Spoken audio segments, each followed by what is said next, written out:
Makikilala mo lang ang isang tao kapag kayo magkasamang tumira sa isang mahirap sa bubong. Pag umulan, mababasa kayo parehas. Pag uminit, parehas kayo. Dapat, mga kapatid, ay meron pong grupo ng mga sumunod kay Jesus, pinakakaunti yung kanilang bilang. Sino yun? Sino sila? The 12 disciples. Yung pong 12. Ano ang gospel nung nakaraan at saka ngayon? Yung nakaraan, nag-census siya. Diba? Sabi ng Panginoon sa kanila, tinanong, ano ang sabi ng mga tao? Sino raw ako? Sabi ng mga alagad, ikaw daw po si John the Baptist, si Elijah, si Jeremiah, isa sa mga propeta. Tapos sabi ng Panginoon, kayo naman, sino ako para sa inyo? Personal. Tinanong sila. Bakit personal silang tinanong? Alam nyo, meron tayong kasabihan, makikilala mo lang ang isang tao kapag kayo magkasamang tumira sa isang mahirap sa bubong. Pag umulan, mababasa kayo parehas. Pag uminit, parehas kayo. Tumira sa isang bahay, di ba? Sa mag-asawa, di ba, ganun, nagkakatuklasan na lang eh. Salbahe ka pala, akala ko pa naman, mahal na mahal mo ko nung mag-boyfriend pa lang tayo. Akala ko, ang bait-bait mo. Di ba? Bakit? Nakilala mo siya eh, kasi magkasama na kayo, nakatira sa isang bahay. Yun namang bubong kasi figurative lang naman yan, pero isang bahay talaga.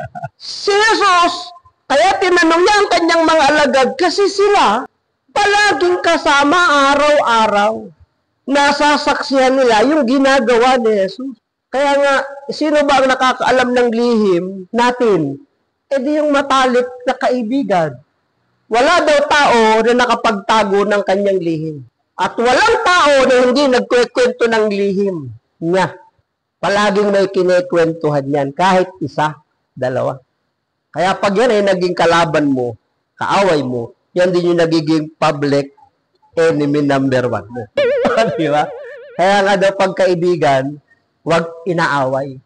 Kasi daw, yan din ang magiging number 1 kaaway. Sa gawain dito, marami tayong mga lihim sa isa't isa. Tama, hindi. Ano ang sagot ng mga alagad? Ikaw po ang Kristo, ikaw ang Mesiyas, ikaw ang banal ng Diyos, ikaw ang tagapagligtas. Hindi sila tinutulan. Hindi sila pinigilan ni Jesus. Anong sabi sa kanila? Huwag ninyong ipagsasabi na ako ang Kristo, ang Mesiyas. Pinalilihim niya yun sa marami. Pero sa kanyang mga alagad lantad.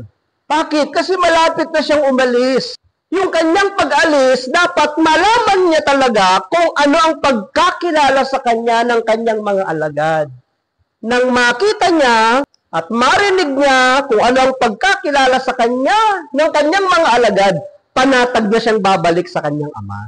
Itong gospel ngayon, medyo matindi. Habang ang Panginoon ay nagsasalaysay na siya'y malapit ng mamatay, ang mga alagad, iba ang pinag-uusapan. Ano ang pinag-uusapan nila?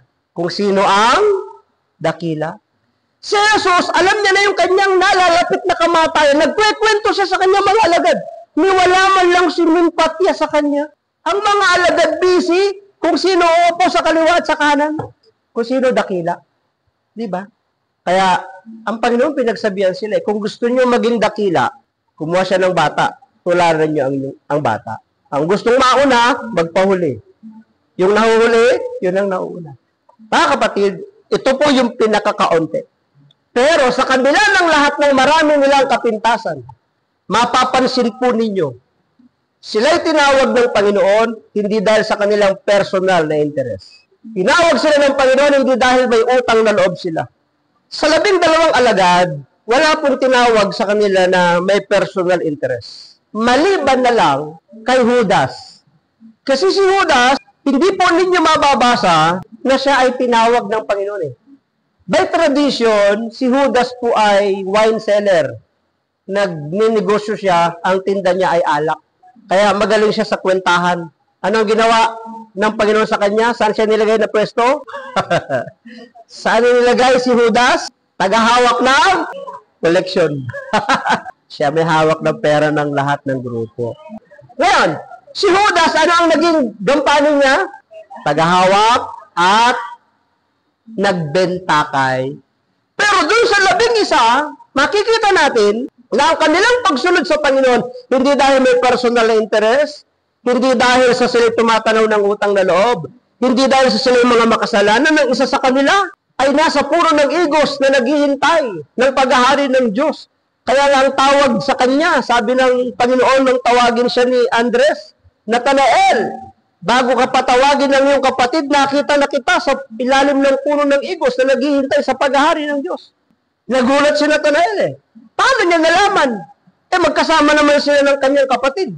Siguro kung ngayon yon nangyari, pwede kang magduda. Siguro kaya nalaman ni Jesus kung nasaan ako, kasi chinat ni Andres si Lord. Kasi may cellphone na ngayon noon wala Sabi ng Panginoon, naniniwala ka ba sa akin dahil sinabi kong nakita na kita bago ka patawagin? Higit pa riyan ang iyong masasaksihan kung ikaw ay mananampalataya. Bakit? Alam na ni Jesus ang nilalaman ng ating puso.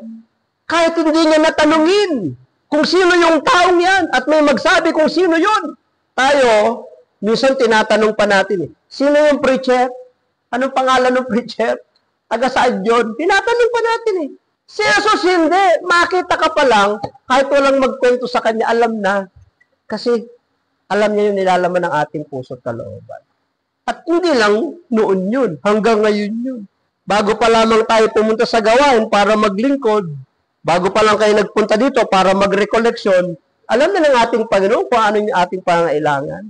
Kaya, dahil ikaw ay naglaan ng oras para sa Kanya, bilang paghahanda sa inyong paglilingkod sa susunod na anniversary ninyo, sigurado naman, may reward ka kay Lord ngayong araw. Kasi ang dami mong gagawin Inuna mo si Lord, inuna mo yung Espiritu, inuna mo palakasin ang iyong kaluluwa. Siguro naman may reward na ibibigay sa iyo si Lord. Hindi ko lang alam kung paano. Hindi ko lang alam kung gaano karami. Hindi ko lang alam kung kailan. Pero ang mahalaga, may reward ka rin. Ngayon ang tanong, bakit sumunod ang 12 alagad? Ang isang salitang tawag po dyan ay authority. Kapamahalaan. Minsan, ang Panginoon ay nagturo ng mabigat na aral. Ano yung kanyang pinakamabigat na aral? Maliban sa pagpapatawad. Sabi niya, maliban kainin niyo ang aking laman, inumin ang aking dugo. Sabi niya hindi kayo magkakaroon ng buhay na walang hanggan. Ang akala ng mga alagad niya, literal, napipila sila, kakagat sa kamay ng Panginoon sa braso, at pag may pumatak na dugo, iinumin. Akala nila literal. Sila, bawal po silang kumain ng hilaw na karne, at bawal din kumain ng dugo. Bawal sa kanila yun. Hindi sila kumakain yan. Lalo yung dinuguan, hindi sila kumakain. Ako din po, hindi talaga ako kumakain ng dinuguan. Pag walang kasamang puto. Sarap ng dinuguan pag may puto, di ba? So, akala nila ganun, literal. Nag-alisan. Sabi ni Jesus sa 12, umalis na sila. Kayo na lang natitira, coordinator, assistant, secretary, wala nang choir, alis na rin kayo. Ano sabi ng mga alagad? Lord, saan kami pupunta? Nasa iyo ang buhay, at buhay na walang hanggan. Thank you, God, for everything.